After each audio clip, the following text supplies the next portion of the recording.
Hello students, इस video में हम देखने वाले हैं आपके हरियाणा बोर्ड से रिलेटेड जितने भी इम्पोर्टेंट क्वेश्चंस बनेंगे साइंस के। और 1 मार्क्स के ये सभी क्वेश्चंस होंगे जो कि चैप्टर नंबर 1 से होंगे, रासायनिक अभिक्रिया एवं समीकरण से। तो पहला जो हमारा क्वेश्चन है वो है, निम्न रासायनिक अभिक्रिया में कौन सा अभिकारक उपचयित हो रहा है। तो जब भी इस तरह का कोई क्वेश्चन आएगा तो आपको सबसे पहले ध्यान रखना है उपचयन किसे कहते हैं और अपचयन। तो उपचयन तो उसे कहते हैं जहाँ पर ऑक्सीजन की जो है बहुत ज़्यादा मतलब जुड़ रही होती है किसी के साथ, और जो हाइड्रोजन है उसकी कमी हो रही हो। और अपचयन क्या होता है, जहाँ पर ऑक्सीजन की कमी हो रही हो और हाइड्रोजन जुड़ रही हो। तो यहाँ आप फर्स्ट वाली अभिक्रिया में देखें तो CuO है, यानी कि कॉपर ऑक्साइड, कॉपर के साथ अभी ऑक्सीजन जुड़ी हुई है। लेकिन अगर आप एरो के राइट हैंड साइड में देखें तो कॉपर के साथ ऑक्सीजन हट चुकी है, यानी कि यहाँ पर कॉपर ऑक्साइड का तो क्या हो रहा है, CuO का क्या हो रहा है, अपचयन। लेकिन अगर आप H को देखें, यहाँ पर H2 को यानी हाइड्रोजन को, तो एरो के दूसरी साइड जाकर उसके साथ ऑक्सीजन जुड़ रही है, यानी कि हाइड्रोजन का यहाँ पर क्या हुआ है, उपचयन। तो इसका आंसर क्या आ जाएगा, H2, यानी कि हाइड्रोजन। हाइड्रोजन का यहाँ पर क्या हो रहा है, उपचयित हो रहा है। जो दूसरे वाली अभिक्रिया है ये आपके लिए होमवर्क है एक तरह से, इसको आप मुझे कमेंट में आंसर बताएं इसको आपको खुद कर कर देखना है।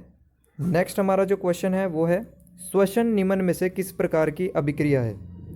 तो श्वसन किस तरह की अभिक्रिया होती है, ये आपके पास एक क्वेश्चन भी है कि जो श्वसन है वो कैसे एक ऊष्माक्षेपी अभिक्रिया है। तो इसका आंसर है ऊष्माक्षेपी। तो वो कैसे है, देखिए आपको जिंदा रहने के लिए खाना भी खाना पड़ता है। अब वो खाना जब आप खाते हो तो वो छोटे टुकड़ों में बट जाता है हमारे शरीर में जाकर, और जिससे वो कार्बोहाइड्रेट में कन्वर्ट हो जाता है, यानी कि ग्लूकोज में बदल जाता है।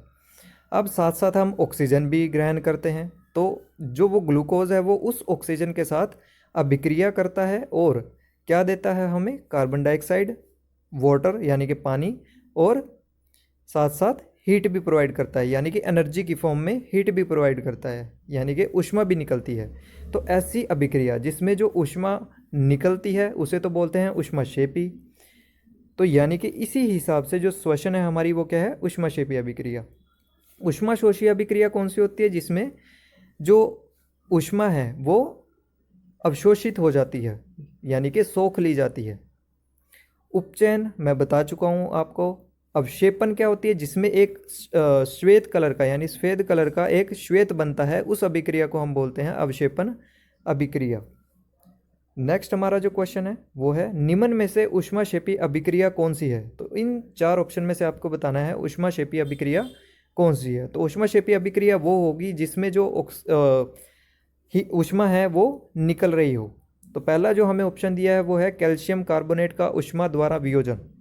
तो वियोजन अभिक्रिया तो वो अभिक्रिया होती है जिसमें एक अभिकारक से बहुत सारे उत्पाद बनते हैं, और उन उत्पाद को बनाने के लिए हमें क्या चाहिए होता है, या तो सूर्य का प्रकाश, या फिर इलेक्ट्रिसिटी, या फिर हमें ऊष्मा चाहिए होती है। तो यानी कि ऊष्माक्षेपी वो अभिक्रिया होगी जिसमें ऊष्मा निकल रही होगी। तो अगर आप पहले ऑप्शन को देखें तो इसमें है कैल्शियम कार्बोनेट का ऊष्मा द्वारा वियोजन, यानी कि कैल्शियम कार्बोनेट को ऊष्मा दी गई और फिर उसे तोड़ा गया, यानी कि उसके उत्पाद बनाए गए। तो यहाँ पर तो हम क्या कर रहे हैं, ऊष्मा दे रहे हैं, निकल नहीं रही है, तो ये तो आंसर हो नहीं सकता।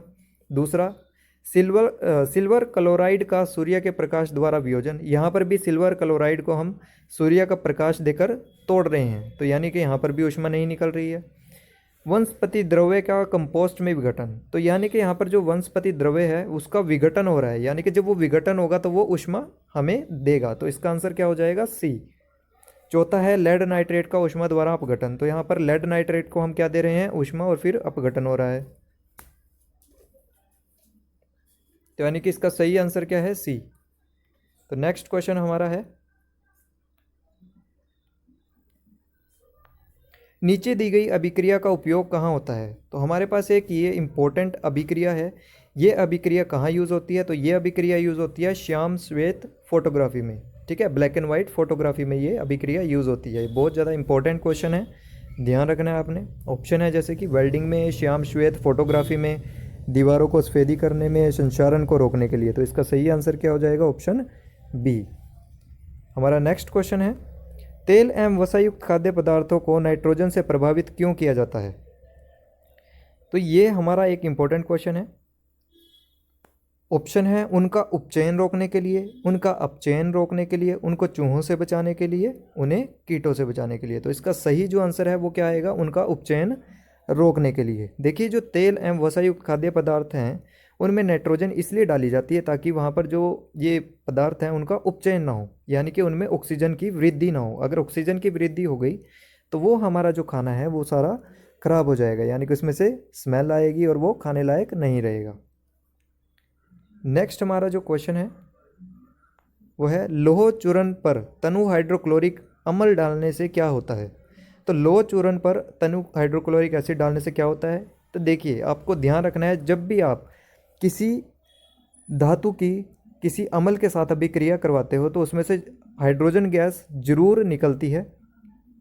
इसी से आप पहचान सकते हो कि यहाँ पर सही आंसर क्या है। तो देखिए, या आप ऐसे ध्यान रखिए, जब भी आप किसी धातु को अम्ल से रिएक्शन करवाते हो यानी कि अभिक्रिया करवाते हो तो आपको क्या मिलता है, एक लवण और साथ साथ हाइड्रोजन गैस। तो इसके ऑप्शन जो है फर्स्ट है हाइड्रोजन गैस एवं आयरन क्लोराइड बनता है, क्लोरीन गैस एवं आयरन हाइड्रोक्साइड बनता है, कोई अभिक्रिया नहीं होती, आयरन लवण एवं जल बनता है। तो इसका सही आंसर क्या हो जाएगा, ऑप्शन ए हाइड्रोजन गैस एवं आयरन क्लोराइड बनता है। तो इस तरह से आपने ध्यान रखने लेना है कि जब भी किसी धातु को किसी अम्ल से अभिक्रिया करवाते हैं तो वहाँ पर हाइड्रोजन गैस बनती है और साथ साथ लवण बनता है।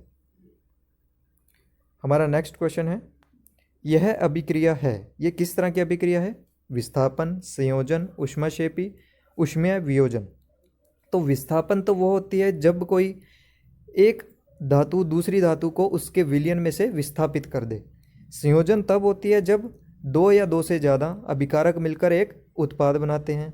ऊष्माक्षेपी मैं बता चुका हूँ। ऊष्मीय वियोजन क्या होता है, जब हम किसी अभिकारक को ऊष्मा देकर उसका वियोजन करते हैं, यानी कि उसको दो या दो से ज़्यादा उत्पाद में तोड़ देते हैं, तो वहाँ ऊष्मीय वियोजन होता है। तो यहाँ पर देखिए, यहाँ पर क्या है, एक अभिकारक है और बहुत सारे उत्पाद हैं और हीट हम दे रहे हैं यानी ऊष्मा दे रहे हैं। तो इसका मतलब क्या हुआ कि यहाँ पर ऊष्मा दी जा रही है और फिर वियोजन हो रहा है।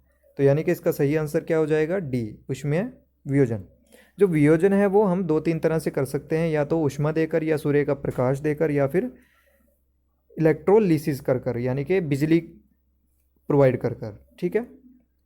तो नेक्स्ट हमारा जो क्वेश्चन है वो है बुझे हुए चूने का सूत्र क्या है।